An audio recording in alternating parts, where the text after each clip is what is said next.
Bueno, posiblemente a este señor que está aquí a mi izquierda no lo conozcáis mucho algunos, pero seguramente al señor que está en la portada del libro que ha escrito lo conoceréis casi todos, Terence Fisher.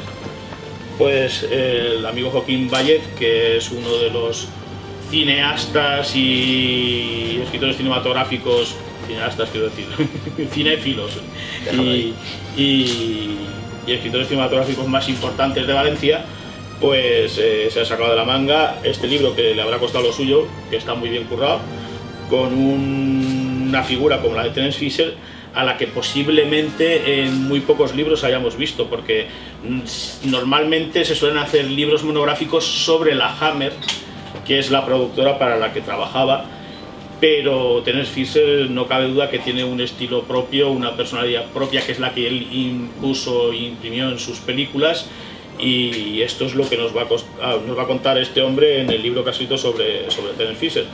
Me imagino que Terence Fisher, sabéis que es el personaje que resucitó a través de la Hammer a los grandes monstruos de la Universal, que se tuvieron que sacar de la manga un look distinto para muchos de ellos, puesto que incluso los maquillajes tenían una propiedad que había que pagar por ellos para poder utilizar los maquillajes, y tuvieron que sacar otros maquillajes distintos. Pero bueno, el hallazgo y la originalidad de la escuela de la Hammer fue el saber actualizar estos personajes dentro del contexto histórico de la sociedad decimonónica de la época victoriana, con colores chillones, con mucha sangre, un pelín de erotismo, cosas que estaban más o menos veladas en las películas anteriores y que aquí nos lo mostraban con toda su brillantez. Y ahora creo que lo mejor es que dejemos hablar al autor y que nos cuente lo que ha sufrido para escribir este texto. Vale.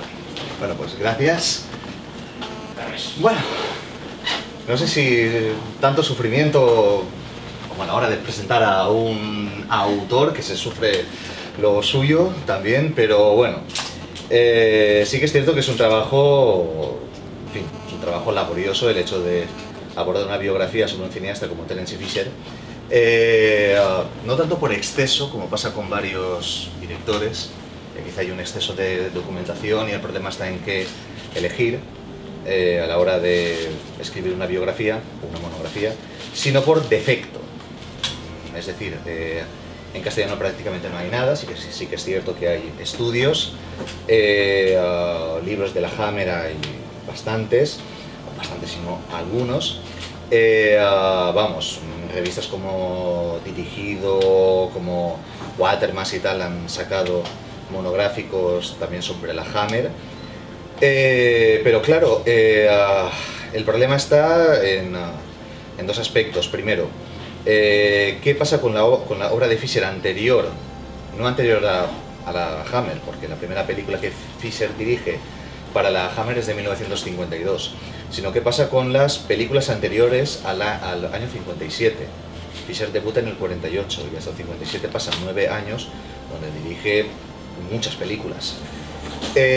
Prácticamente no hay nada de documentación al respecto, salvo en algunos libros en francés o en inglés, alguna cosita así, pero desde luego en castellano no hay nada, no hay prácticamente ninguna referencia a esa etapa previa, y era una etapa que yo particularmente uno de los... Por ejemplo, la revista Dirigido por, en sus comienzos, que sacaba monográficos muy interesantes de cineastas poco conocidos o más bien de gueto, sacaron un especial dedicado a Terence Fisher donde sí que mencionaban todas aquellas películas. Una cosa es mencionarlo, pero otra cosa es... no, digamos, un análisis así muy detallado, ¿no? Ahí es a donde se voy. circunscribe más a la etapa Hammer, que es posiblemente la ahí más es, ahí es a donde voy, pero, precisamente.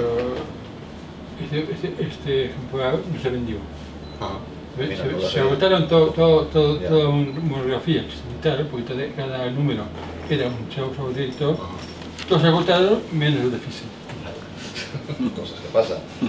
Yo la verdad es que, ya te digo, o sea, solo encontré documentación al respecto, aparte de algunos articulitos, alguna información vía internet, alguna cosa, pues en los libros de Stefan Bourgeois y de Peter Hutchings, prácticamente nada más, que no están editados aquí en España, y que, bueno, desde aquí doy las gracias a Tomás Fernández Valentí por habérmelos hecho llegar, ya que son suyos y que me sirvieron de muchísimo a la hora de recopilar datos y referencias para estas primeras piezas. También de forma relativa, porque por ejemplo el de Peter Hutchings termina de reseñar esa primera etapa en el año 54 cuando llega a Mask of Dust y prácticamente no reseña ninguna más y se centra ya en La maldición de Frankenstein. Te quedan ahí 2 o 3 años que no sabes exactamente qué pasa. Por tanto, vamos, es muy complicado encontrar datos de esa primera etapa y desde luego era lo que más me interesaba. Y de hecho, esa primera etapa en el libro ocupa casi 110 páginas, es decir, a mí me interesaba muchísimo reseñar esos primeros años. También sí que es cierto que a partir del 57 hay muchísima información, muchísima documentación, pero digamos, habitualmente los libros sobre la Hammer han tendido siempre a la superficialidad, o como mínimo es lo que creo al haberlos leído y tal. Y los artículos en las revistas, pues por muy exhaustivos que sean, tienen las limitaciones que tienen en cuanto a extensión y tal. Por tanto, también se trata más que nada de tomar como base, digamos, esa información y desarrollarla un poco a tu forma, a tu manera. El caso es que, vamos, en líneas generales, el trabajo de documentación es complicado. Es complicado porque, ya digo, o sea, prácticamente no hay nada en castellano en determinados periodos de la filmografía de Terence Fisher, y todo lo que está en el extranjero pues suele ser difícil de conseguir. Afortunadamente ahora pues bueno, hay cositas que con un clic en internet se consiguen y tal, inclusive varias pelis, porque esa también, a la hora de ver sus primeras películas es bastante complicado, bastante complicado. En todo caso, bueno, fue un trabajo, ya digo, laborioso, pero bueno, yo creo que es como todo, cuando el cineasta en cuestión te gusta y cuando sientes que es un cineasta muy personal y te identificas mucho con él y su cine lo haces prácticamente tuyo, pues desde luego consideras este trabajo casi de arqueología cinematográfica pues como un incentivo más a la hora de lanzarte a escribir sobre él. En cuanto a Terence Fisher, bueno, en fin, lo comentábamos hace relativamente poco con Salvador y tal. Terence Fisher fue un cineasta machacado sin piedad por la crítica de los años 60, que bueno, sus películas de terror que ofrecieron una visión nueva de los monstruos clásicos desde luego eran éxitos de taquilla tremendos. La maldición de Frankenstein durante mucho tiempo fue la película más rentable del cine británico, hablando claro. Pero claro, eso al final siempre es un hándicap para que la crítica valore las virtudes de un cineasta, y Terence Fisher pues fue un cineasta tremendamente machacado en su momento. Ahora, afortunadamente, la cosa ha cambiado mucho. Desde hace unos 20 años, más o menos, la cosa ha cambiado bastante. Aquí en España, digamos, situar a Terence Fisher en su exacto lugar se debe sobre todo a dos críticos que yo creo que son los que han contribuido a que Terence Fisher sea considerado como es. Uno es José María La Torre, creo que es un crítico referencial, y La Torre ha sido durante muchos años uno de los mayores defensores del cine de Terence Fisher, sobre todo en un periodo donde casi nadie defendía a Terence Fisher. El otro es Carlos Aguilar, que bueno, también ha sido no solo un ferviente defensor de Terence Fisher, sino de mucho cine muy maltratado. Se ha convertido casi en un defensor a ultranza, inclusive en estos días. Por tanto, gracias en parte a estos dos críticos, no solo a ellos, lógicamente, pero gran parte a ellos y también a que las nuevas generaciones han sabido apreciar lo que Terence Fisher ofrece, yo creo que actualmente la categoría de Terence Fisher se demuestra pues en el hecho de que cuando yo les planteé el proyecto a los de cátedra, pues inmediatamente me dijeron que sí, que me lanzara y tal.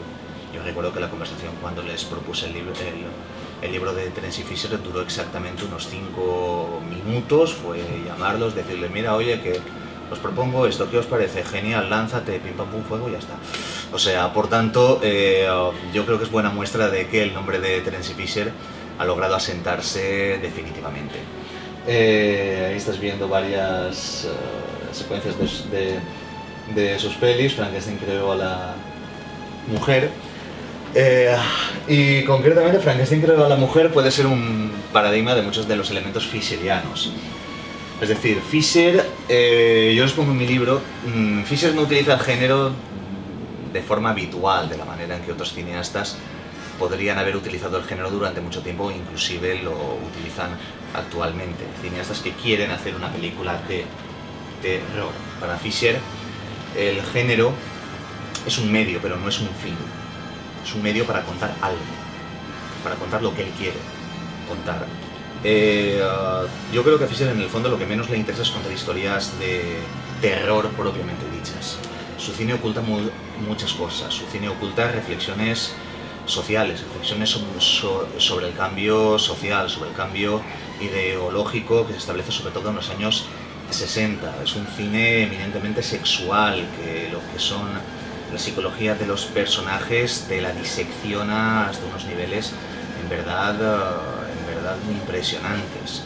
Todo basado en pequeños detalles, todo basado en aspectos de puesta en escena, de cómo monta los planos, de cómo monta la relación entre los planos. Fisher empezó como montador y esa formación inicial, desde mediados de los 30 hasta prácticamente el año 48, le sirvió para que el montaje en sus películas siempre esté cuadrado al milímetro.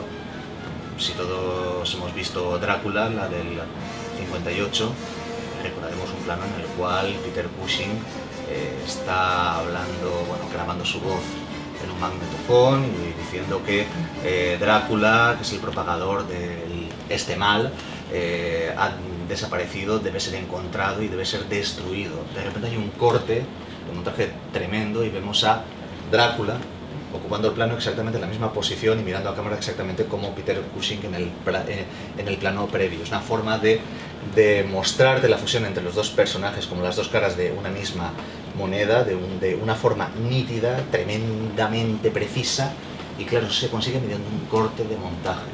Es decir, el dominio que Fisher adquirió en sus años como montador y la forma que tuvo de integrarlo en la puesta en escena, en la manera de dirigir y de concebir los planos, de fusionarlo también con esos colores que la Hammer impuso, donde el rojo es un rojo tremendo, profundo, escandaloso, donde los experimentos se muestran con una minuciosidad que, muchos definirían en aquellos años como desagradable o como impresionante. Porque, cuando sacan el cerebro, el cerebro que lo sacan, lo ponen en un cubo con agua y tal, o sea, la verdad es que para un espectador de esos años resultaría desagradable, y eso evidentemente es algo nuevo. Pero, insisto, si dejamos de lado todo ese aparato escandalosamente violento y nos centramos en lo que las pelis exponen, la verdad es que el cine de Terence Fisher es de una complejidad casi sin límites, y sus películas siempre integran más elementos de los que a priori se ven. Sí que es cierto hasta qué punto Terence Fisher pudo haber hecho esto sin un equipo, sin una productora detrás. Es decir, Fisher hace este cine por sí mismo, o hasta qué punto dependía de otros profesionales, no solo como Peter Cushing o como Christopher Lee, quizás sus dos piezas determinantes delante de la cámara, sino sin profesionales detrás como Jack Asher en la fotografía, como Bernard Robinson en la decoración, como James Bernard en la composición musical. O sea, hasta qué punto Terence Fisher era un autor, por decirlo de alguna forma pomposa, o era un profesional que dependía de unas circunstancias de producción tremendamente delimitadas. Es algo que en varias entrevistas que me han hecho inciden muchos. digamos, hasta qué punto la Hammer depende de Terence Fisher o Terence Fisher depende de la Hammer.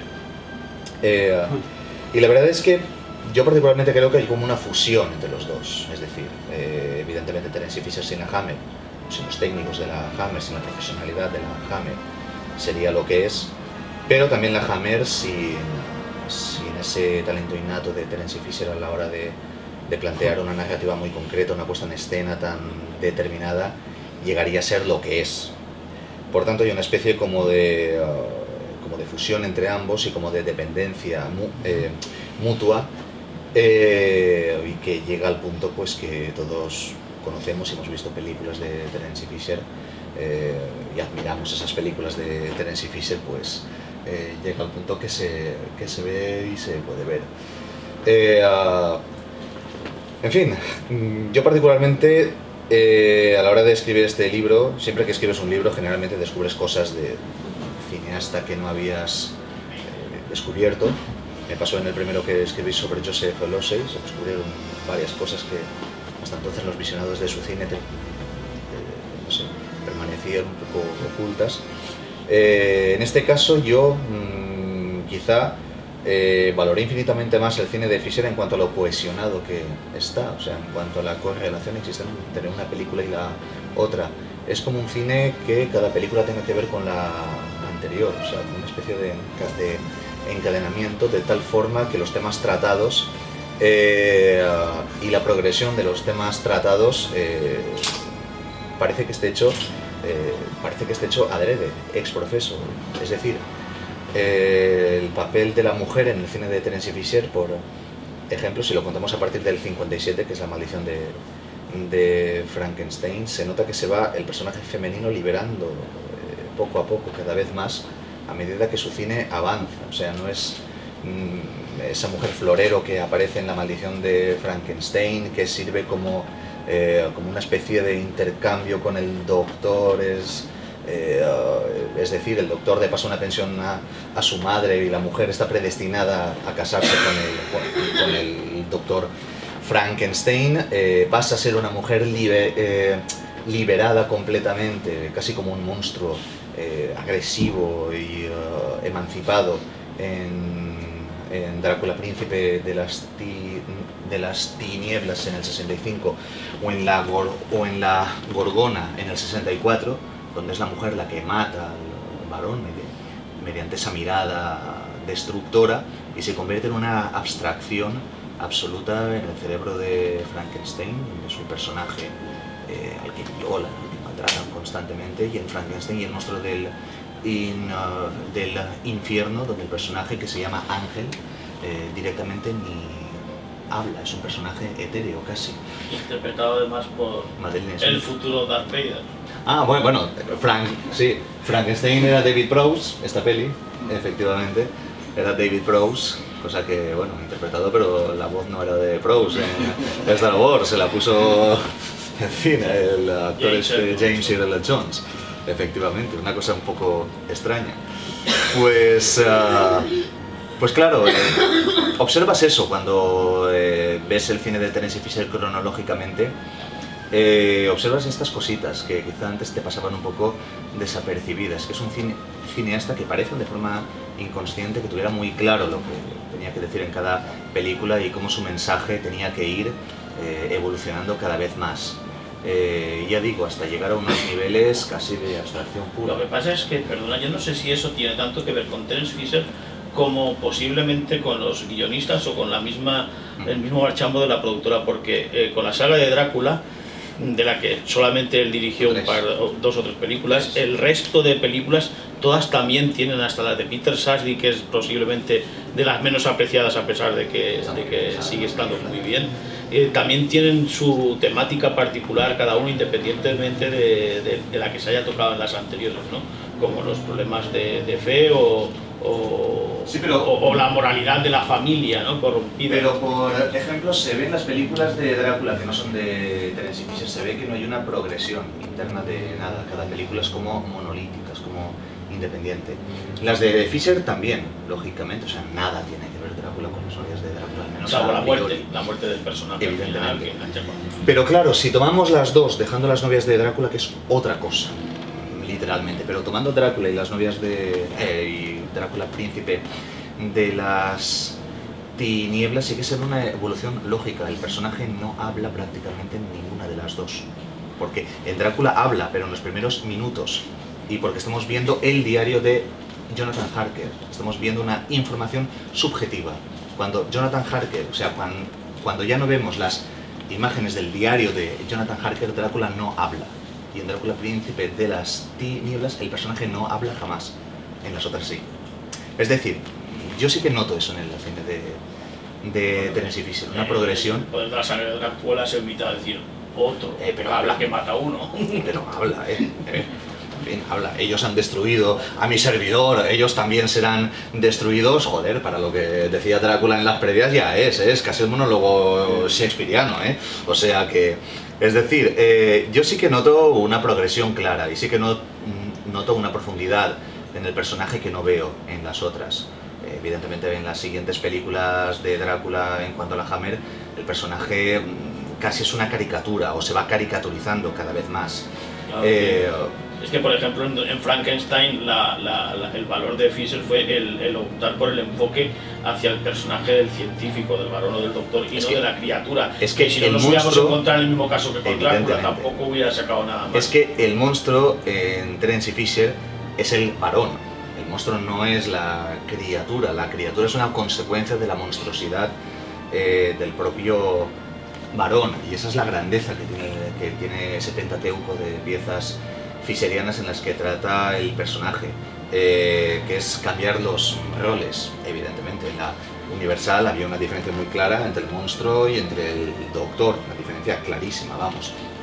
Pero en Fisher la cosa cambia. Hay que decir también que Fisher, la primera que hace es La maldición de Frankenstein dentro de esta línea. Fisher no había tocado jamás el cine de terror propiamente dicho. Jimmy Sangster, que es el guionista, había escrito X de Unknown en el 56 y muy poquita cosa más en cuanto a género fantástico, hablo. En cuanto al terror, es la primera que escribió. Peter Cushing y Christopher Lee jamás habían intervenido en una película de terror propiamente dicho. Es decir, que para todos fue la primera vez. Y es decir, hasta qué punto esa especie de inexperiencia hace que salga un terror orgánico, visceral, físico, y que se cambien esos roles a tenor de lo que se crea desde dentro, no de la herencia previa, que también es una cosa a tener muy en cuenta. De ahí que el cambio en los personajes sea tan radical y tan interno que hagan falta varias pelis para llevarlo a sus últimas consecuencias. En Frankenstein está claramente, pero porque Fisher dirigió 5 de las 7 que la Hammer hizo sobre el mito. Pero en Drácula, que solo hizo 3, hay una ruptura clara entre lo de Fisher y lo que viene después. Quizás si las otras las hubiera dirigido Fisher, hubiera seguido la línea de ese personaje. Drácula vuelve de la tumba, estuvo a punto de dirigirla, pero un accidente automovilístico le impidió hacerse cargo de ella, y es posible que desde luego la película hubiera sido distinta como la hizo Freddy Francis. Es especular, pero habida cuenta de cómo son las otras, es prácticamente Freddy Francis seguro. Era su trabajo como director de fotografía. No, Freddy Francis tiene buenas pelis. Freddy Francis, Doctor Terror está muy bien. Igual va a tener un Oscar, ¿no? Tiene dos. Una película de... Sons and Lovers en el 60 y Tiempos Tiempos de Gloria en el 89. Pues, bueno, en general, de Tennessee Fisher me podría estar hablando 5 horas, pero tampoco es plan de aburrir al personal. Por tanto, pues no sé si tenéis alguna pregunta, algún insulto, increpación. A mí me dice que este libro arroja voz sobre los primeros años de Tennessee Fisher. Las primeras películas son prácticamente desconocidas. Desconocidas y algunas inencontrables. Pues me alegra mucho que se diga que arroja luz porque la verdad, ya digo, uno de los objetivos, o de mis objetivos principales era ese, que esa primera etapa, desconocidísima completamente, quedara más o menos reflejada. Más o menos habida cuenta de dos handicaps importantes. El primero, de la extensión del libro, ya que Cátedra, digamos, no marca unas extensiones, es decir, no te dice, oye, tienes 300 páginas, ¿no? Pero tú has de ser consciente de que generalmente no son libros especialmente largos, y que hay que ser consciente de que hay que tener un límite de páginas claro. María Otero me dijo que el primer estoico era una carrera mediocre. Hombre, mediocre yo diría que no lo es. El otro hándicap es encontrar esas piezas.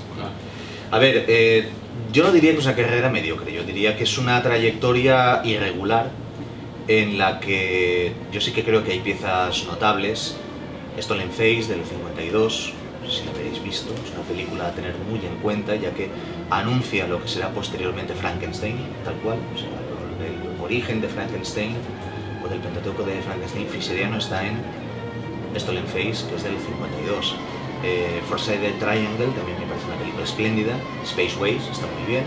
Extraño Suceso me parece maravillosa. Es decir, yo diría exactamente que sea una carrera mediocre. Lo que pasa es que quizá los títulos destacables son mucho menos numerosos de lo que vendría posteriormente, porque está claro que es que uno de los elementos más llamativos y más para mí misteriosos de la filmografía fischeriana es que está dividida en dos bloques tremendamente distintos, y esa diferencia no hay evolución al respecto. Es decir, Terence Fisher pasa de rodar pequeñitas películas para compañías también pequeñitas de 1 hora en blanco y negro y muy sencillitas, a directamente hacer en el 57 La maldición de Frankenstein. Muchas de esas películas de la primera etapa las pasaban por televisión española hace algunos años. Recuerdo algunas en algunos canales de pago. Recuerdo que pasaron Stollenface. En televisión no sé decirte. Yo he visto Hits en televisión. Extraño Suceso. Extraño Suceso, sí. Extraño Suceso, sí, quizás la de Jan Simmons. Quizás la que más se ha prodigado. De hecho, es una de las pocas editadas en DVD. Editadas en DVD aquí en España. Creo que es de la primera etapa, creo que es la única editada en DVD aquí en España. Creo que no hay ninguna más. Lo cierto es que continúan siendo piezas muy mal vistas y muy desconocidas. Y hay, insisto, varias películas que están francamente bien. Claro, ahora todo está al alcance de un clic. No todas, lamentablemente, y algunas están en condiciones, yo diría que infames, completamente, de pases televisivos de no sé dónde.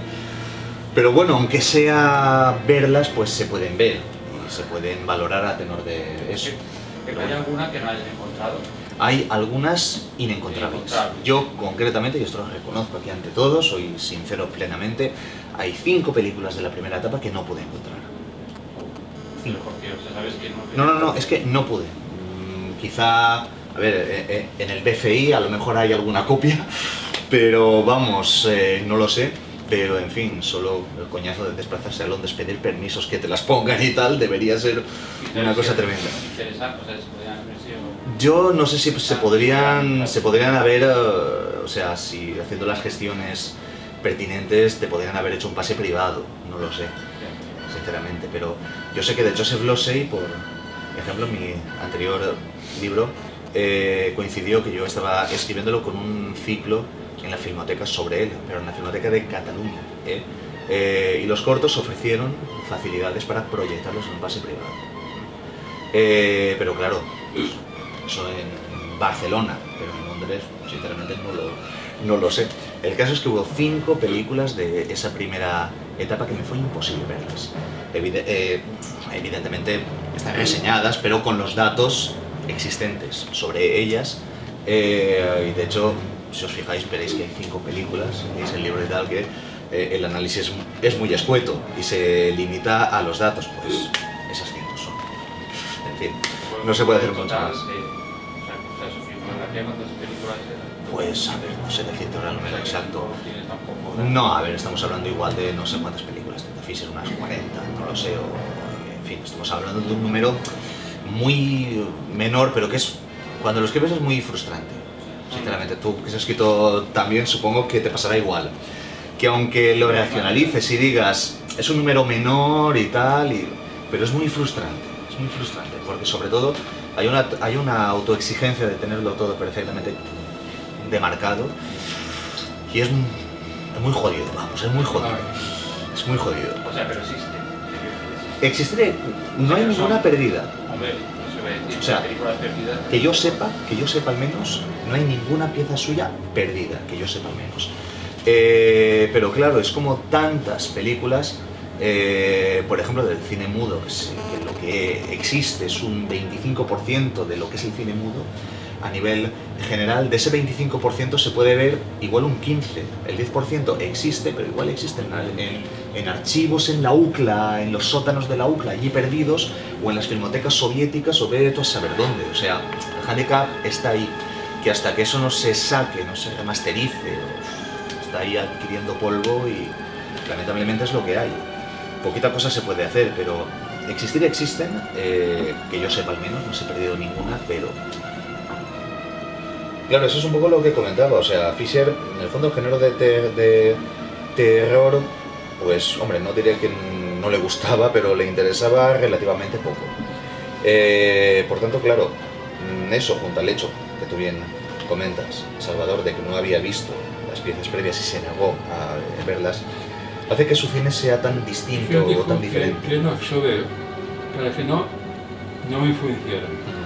Claro. Es un poco lo que comentaba, que por eso su cine es tan distinto. Muy impresionado. Evidentemente. Claro, probablemente si hubiera visto el cine de la Universal, pues ya hubiera tenido un concepto sobre el cual trabajar. Pero eso además, la Universal tampoco es que diera demasiadas facilidades, porque la Universal cedió los derechos de Frankenstein de bastante mala gana, vamos. Y desde luego lo que no cedió fue el copyright, o los derechos, mejor dicho, del maquillaje. Que de hecho el maquillador tuvo que inventarse el maquillaje de Christopher Lee, que era el monstruo, sobre la marcha, y prácticamente unos días antes del rodaje o el día antes tuvo ya el diseño prácticamente hecho. Ese monstruo, supongo que habrá aparecido algún plano ahí, ese monstruo completamente con cicatrices que le cruzan la cara y la cabeza, que es un maquillaje espectacular. Claro, esto hace que la renovación sea desde cero.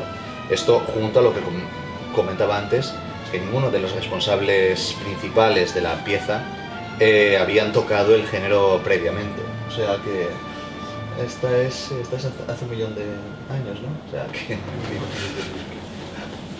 y de todo y un poco.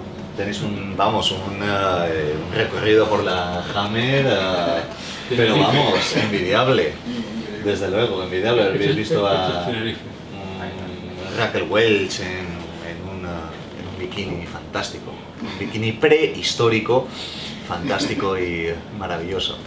En fin, el encanto de la Hammer, muchos lo han definido como cine kids, pero la verdad es que es un cine que se sobrepasa, que se sobrepone al tiempo. Es un encanto que se mantiene y yo creo que crece a medida que los años pasan. ¿Más cositas? Pero sabes que Carlos Pumares, Hombre, Carlos Pumares. Carlos Pumares publicó Sí. que las mujeres de la Hammer eran feísimas. Y yo le contesté, digo, si el señor Pumares quiere ver algo feo, se mira en un espejo.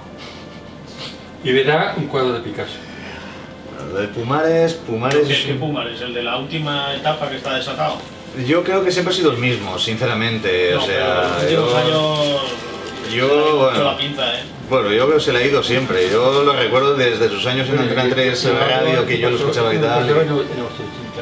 Pumares es un personaje de la Hammer propiamente dicho. O sea, en fin, es Yo me publiqué en un sitio, si el señor Pumares quiere ver una cosa horrorosa, se mire en un espejo y verá un cuadro de Picasso.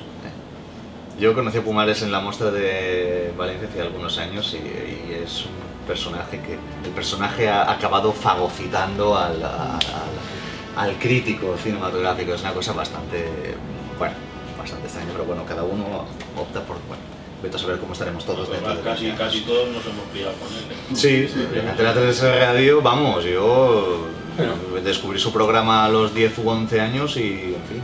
Bueno, y nos hicimos, después de lo que yo publiqué, nos hicimos amigos. Curioso. Cosa muy curiosa. Unas cositas de la Hammer. Hay algún otro director de la Hammer o de la Amicus. Hay muchos que trabajaron en las dos, en la Hammer y en la Sí, yo se lo comenté, esto se lo comenté. No en el caso de Tennessee Fisher, que, bueno, trabajó para otras, Planet Films y tal, pero en la productora rival de la Hammer, que era la Amicus, no trabajó Yo nunca. dije a Freddy Francis, pues que suyas, que había para rodar para Hammer, tiene un estivo, el que había rodado para Amicus tenía otro estivo. Yo supongo que serían imposiciones de la productora, evidentemente, aunque vamos, cada una tenía sus formas, pero estéticamente hay una línea clara, o sea, la Amicus bebió mucho del estilo Hammer, es que es evidente, era la Pero Hammer tenía un poco más la rojo. gran rival. Y Amicus era más azubado. Sí, evidentemente, claro, y también Como argumentalmente eran muy distintas. También la Amicus tarde o temprano empezó a especializarse en esas películas de episodios y tal, que la Hammer no le interesó nunca tratar. Yo particularmente Freddy Francis me parece un cineasta a tener muy en cuenta, me gusta mucho. Creo que son mejores las películas de la Amicus de Freddy Francis que las de la Hammer. Pero concretamente hay tres películas suyas que me gustan mucho, son Doctor Terror, lógicamente, creo que se llama un opus de Freddy Francis, La maldición de la calavera, que la hace un año después, y una película muy desconocida, pero está muy bien, que es El esqueleto prehistórico. Muy desconocida, no, creo que hay que ser muy heavy para haberla visto, pero es una película que está francamente bien. Y hay un cineasta que siempre que tengo oportunidad, aprovecho para reivindicar que me encanta, que es Don Sharp, Sí. que es un cineasta que, bueno, no se le tiene demasiado en cuenta, pero Kiss of the Vampire, que hace para la Hammer en el 62, es una película que a mí me parece espléndida. Witchcraft es también estupenda. Las dos, de Fu Manchu, que tiene, están francamente bien. La tercera es de Jeremy Summers, y otras dos que hizo Jesús Franco, que yo no las cuento directamente, en fin. Vamos, me parece que es un cineasta a tener muy en cuenta, Don Sharp. Roy Ward Baker, creo que, bueno, me parece quizá que iba un poco a remolque, un poquito en esa última etapa de desconcierto de la Hammer, pero ¿qué sucedió entonces? Me parece que es una maravilla. Sí, posiblemente de las mejores películas del grupo. Claro, él se había cultivado con la televisión, con El Santo, Los Vengadores, todas estas series. Bueno, previamente tiene una filmografía como cineasta, también está muy bien. Y Niebla en el alma, con Marilyn Monroe y con Richard Widmark, que puede sonar extraño, pero Ray Ward Baker hizo esa peli y varias otras más. Es un thriller psicológico también espléndido. O sea que, por tanto, Ray Ward Baker es mucho más que el cine de la Hammer. El último abatido estaba muy bien. Efectivamente. Tiene hasta un western rarísimo hecho en Robert Gran Fuest Bretaña. tampoco estaba mal. ¿Cuál? Robert Fuest tampoco estaba mal. Robert Fuest, bueno, pero Robert Fuest para la Hammer creo que no trabajó para la Hammer. Tiene poquitas y no trabajó para la Hammer. Hizo Five, y luego hizo una... El Dr. Five de Vincent Price. Sí, que hizo las dos, pero no eran para la Hammer. El programa final. ¿Cómo? El programa final. La página del programa. No la he visto, pero hizo también esta de la lluvia del diablo, que era discretilla y tal. A mí Robert Fuest me ha gustado bastante menos, pero de los cineastas que trabajaron para la Hammer, yo quizás sobre todo Don Sharp, aunque hizo relativamente pocas, pero creo que es un cineasta a tener muy en cuenta. Y Rossi también trabajó. Losey hizo una y un corto. Condenados. Estos son Los Condenados, es la peli que hizo en el 63, bueno, se estrenó en el 63, él la filma antes, y un cortometraje a Man on the Beach en el 55, escrito por Jimmy Sangster, un cortometraje rarísimo, pero estupendo. Y la verdad es que es extraño que Joseph Losey llegara a trabajar para la Hammer, pero sucedió de forma bastante insólita y bastante rara para los dos, porque Estos son Los Condenados, una película demasiado profunda para ser de la Hammer, y demasiado superficial para ser de Joseph Losey. Está un poco ahí en tierra de nadie, pero es una película que está francamente bien, en la mejor etapa de Joseph Losey, que son esa etapa entre el criminal y entre accidentes, o 7 años donde Losey se convierte en un tótem. En fin, veis diseños y tal. William Castle.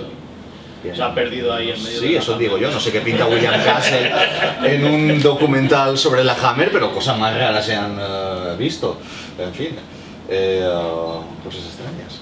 Pero bueno, aparte de esta extrañeza, una de tantas, William Castle también un cineasta a tener muy en cuenta. Tiene piezas, Mr. Sardonicus es magnífica, si no la habéis visto, es una película espléndida. El guion de Ray Russell. Efectivamente. Que, por cierto, fue el que escribió el guión de The Horror of It All, para Fisher, su peor película. Y 2 de Roger Corman estupendas, El hombre con rayos X en los ojos y La obsesión, creo, si no recuerdo mal. Más cositas por ahí que tengáis que comentar. Entonces, el próximo libro, Freddy Francis, ¿no? Molaría que fuera, me molaría Don Sharp, sinceramente, me molaría, pero bueno, está complicado. El próximo libro, de momento, es otro diccionario y hay otro proyecto ahí para cátedra que de momento pues prefiero mantener un poquito ahí, porque hace falta, digamos, definirlo más concretamente, porque hay varios autores ahí metidos. Uno sería vinculado al cine de terror, no voy a decir cuál, y los otros 2 no. Lo dejo ahí, ya el paso del tiempo veremos qué es lo que da. Si es uno, es otro, o en ninguno, que también puede ser, porque está la situación como para ir arriesgando. Descanso. ¿Descanso? Pues chicos, muchas gracias.